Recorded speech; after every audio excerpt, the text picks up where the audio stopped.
سعد رضوی صاحب کے ساتھ جو میری وہاں پر گفتگو ہوئی، جو میرا ان کے ساتھ سوال و جواب کا سلسلہ تھا، وہ کسی ایڈیٹنگ کے بغیر ویسے ہی یہ جمعے والے دن ہم نے ان سے نشست کی تھی، وہ میں آپ کے سامنے پیش کرتا ہوں. آپ خود ان کی گفتگو سنیں اور جج کر لیں.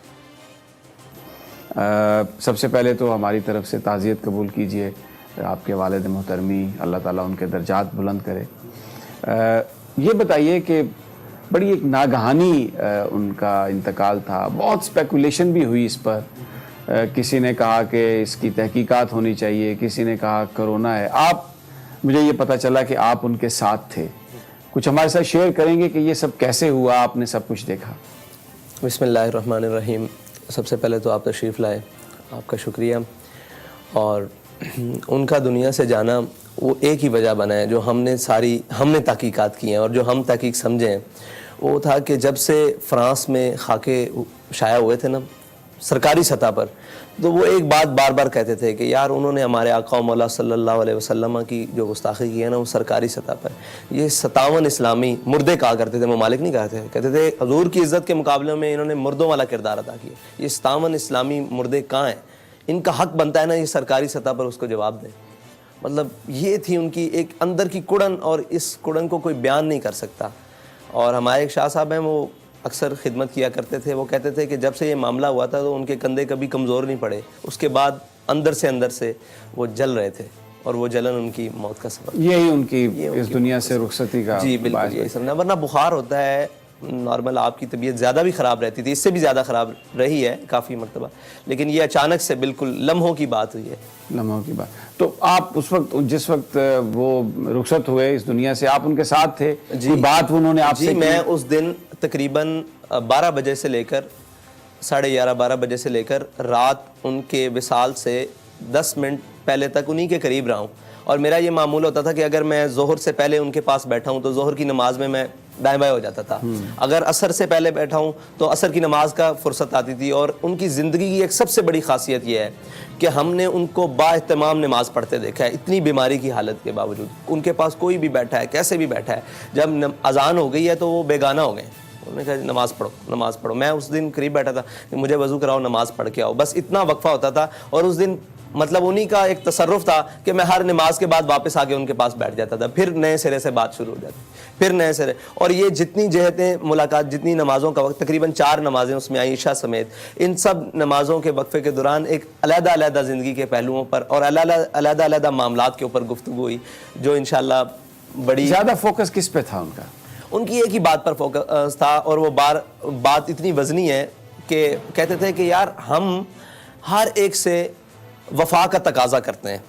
ہم چاہتے ہیں کہ مجھ سے میری اولاد وفادار ہو جائے، میں چاہتا ہوں مطلب ہمارے گھر والے وفادار ہو جائیں، ہم جس کے ساتھ ہوں وہ ہمارے ساتھ مخلص ہو جائے. تو کیا ہم نے کبھی سوچا ہے کہ جن کے ساتھ ہم نے اخلاص کرنا ہے ہم ان کے ساتھ پورا کر رہے ہیں؟ اگر ہم ان کے ساتھ وفا کے تقاضے اور اخلاص کے تقاضے پورے کر دیں، یہ کائنات ساری آپ کے ساتھ وفادار ہو جائے گی. اور پھر لوح و قلم بھی کیا چیزیں ہیں، سارے آپ کے ساتھ وفادار ہو جائیں.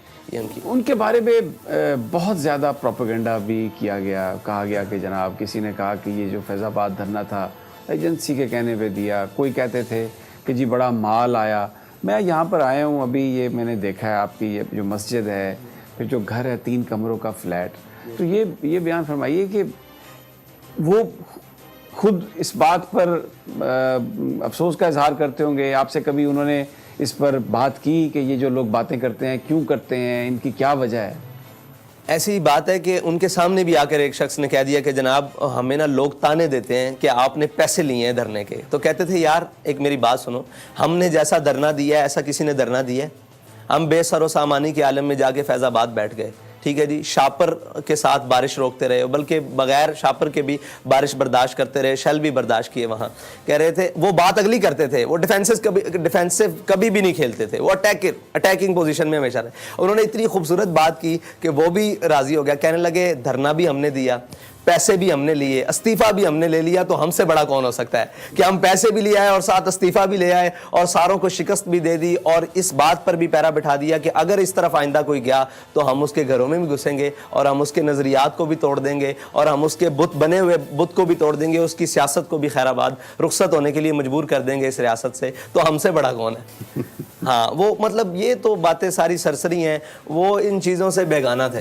اچھا, ان کی جو گفتگو ہے, بھلے وہ زبان پنجابی استعمال کرتے تھے, حالانکہ ایک لینگویج ہے, لیکن انفارچونیٹلی پنجابی واحد قوم ہے جو پنجابی کو اون نہیں کرتی, باقی تمام قومیں اپنی زبان کو اون کرتی ہیں. لیکن وہ گفتگو میں اقبال کے شعر پڑھتے تھے, شیرازی کے, حافظ کے شعر پڑھتے تھے. بہت ہی ایک ایسی گفتگو تھی, اگر آپ اس کو غور کریں تو ایک ان ڈیپتھ جو میسج تھا وہ دہلا دیتا تھا.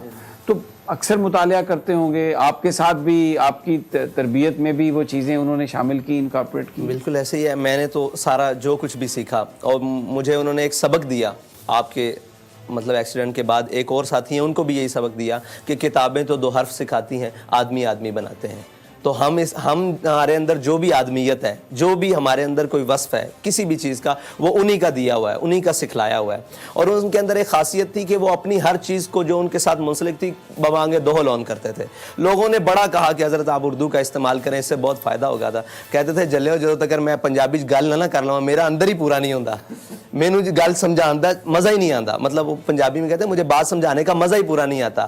تو وہ جو بھی ان کے ساتھ منسلک چیز تھی نا, نہ انہوں نے اپنا لباس بدلا, نہ انہوں نے اپنی وضاقتہ بدلی. آپ دیکھتے ہیں ان کی زندگی دیکھیں, وہ ملک سے باہر گئے ایک دفعہ شام کے دورے پر, اور بتاتے تھے آ کے کہ یہاں سے میں گیا, میرے ساتھ کافی سارے علماء تھے, انہوں نے وہاں جا کے چغے پہن لیے اور جناب وہ قبائیں پہن لی اور وہاں پگڑیاں کے رنگ بدل لیے, اور کہہ رہے میں نے وہی دھوتی, یہ دھوتی انہی کی ہے, یہ دھوتی اور وائٹ سوٹ اور اوپر دستار, اور یہی پہن لیا اور یہی پہن کے سارا کام تھا. تو اپنی جو چیز تھی نا, تہذیب اور تمدن جو ان کے اندر کوٹ کے بھرا ہوا تھا, اس کو بڑی کھلے دل سے آن کرتے تھے. جو ہماری تہذیبی باتیں تھیں, روایات کی باتیں تھیں, انہیں کھلے دور تھے. اسی لیے وہ پنجابی میں زیادہ گفتگو کرتے تھے اور اس کو آن کرتے تھے کہ لوگ سمجھتے ہیں کہ اجڈ ہوتا ہے جو پنجابی بولتا ہے اور یہ وہ, بلکہ انہوں نے پنجابی میں انگریزی والوں کو مجبور کر دیا کہ وہ آپ کی پنجابی میں ترجمے ٹرانسلیٹ کر کے انگریزی میں گفتگو سنیں.